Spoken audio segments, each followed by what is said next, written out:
noisy evening we have going on here. Greetings, friends of the internet. Today I'm going to be talking about dealing with no improvement. My accent is not there to make fun of any particular race or people. I just feel like talking like this way. So pardon me, it's not my first language, so I think I could get away with it.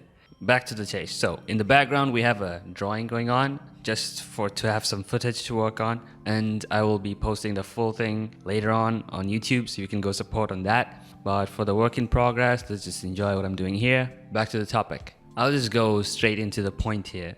So you have to ensure the following first. Reason you do your art. And now here comes a common question, but most people do it as a hobby, a pastime for leisure, and they like to work on it when they feel like, and there's no real intent and purpose going on, and it shouldn't be like that way. And it's not like that for everyone. Like for me, it started off that way, but now I'm thinking of pursuing it full time, which I'm trying to do right now. So you need to find your reason for doing art, and that plays a big role into if you're gonna get frustrated over improving or not. For example, if your livelihood depends on it, you need to keep getting better to attract bigger clients so you can get more pay and do bigger things. The better you get, the more satisfied your clients will be, and they will pay for your services, and you will get bigger. And that is a good reason to be frustrated over no lack of improvement or being stale.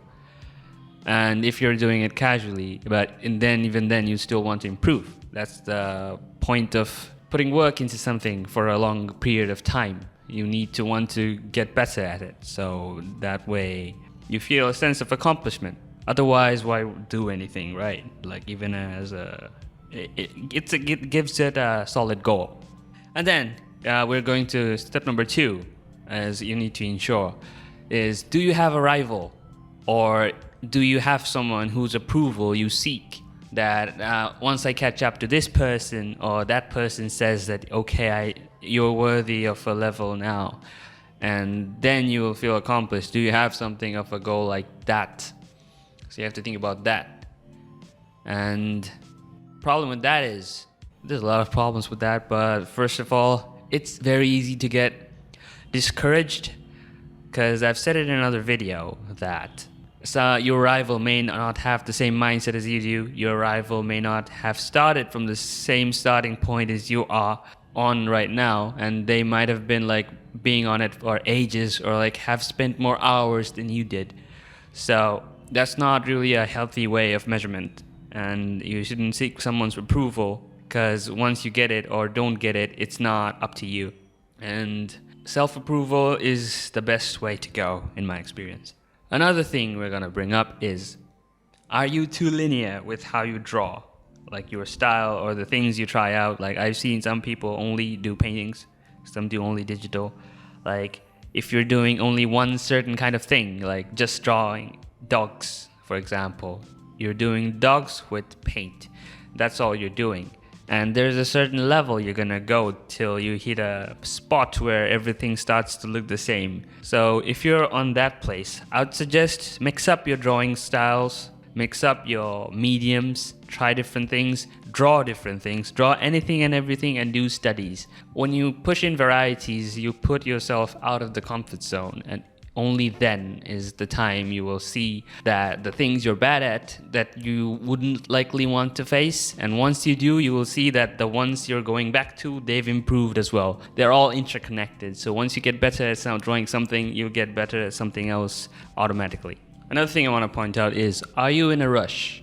Because that's a big problem. Being on a rush is a problem, because art, pursuing creative endeavors, is something you grow over a lifetime. It grows with your maturity, it grows with your personality, and it's not something you just can't get to a level. There's no level you seek. Like you see senior artists and people that have been through this for a long time, and they will tell you that they're still training, they still have things they want to improve on, there's things they still need to learn. And you'll say, what are you talking about? You can draw anything from your mind. And they said, yes, but not exactly the way I wanted to. That's the thing, it'll never be enough. So you need to be patient. Patience is a big thing when you're pursuing creative endeavors.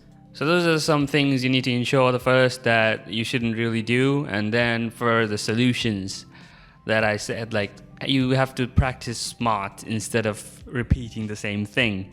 If you're drawing a head from the front view, you change the angle, you see references of different angles, like from below, from above, from the side, in different lighting. You need to challenge yourself if you wish to improve. Even if they're super bad, you're still learning. And it's not, if you try so many different things, there's no way you would be stuck in the same place.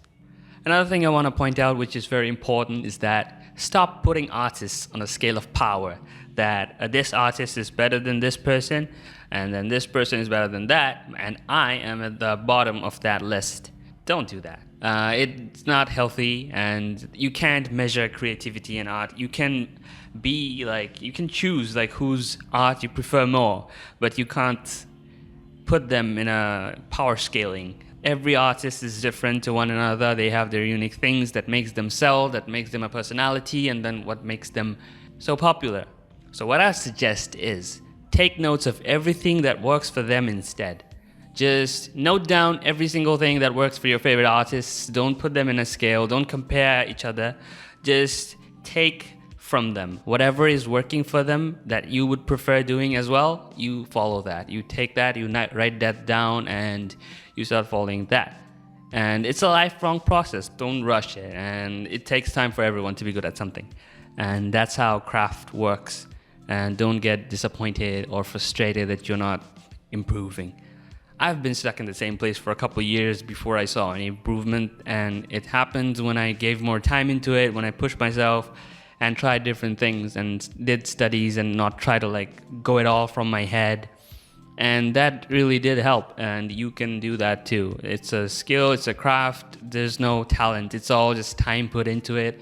Put more hours, do it smartly, just pick what you're trying to study, focus on certain things, like I'm gonna do lines first, and then you have to study values, and then color. If you do it, take it step by step, and then do focused training. There's no way you will not be improving. And yeah, that's kind of what I'm trying to get to. So thank you for watching the video. I'll put the full time lapse when it's done on YouTube. You can go support me on that. But for now, I'm gonna put it on Facebook. Thank you for listening to me, and bye-bye.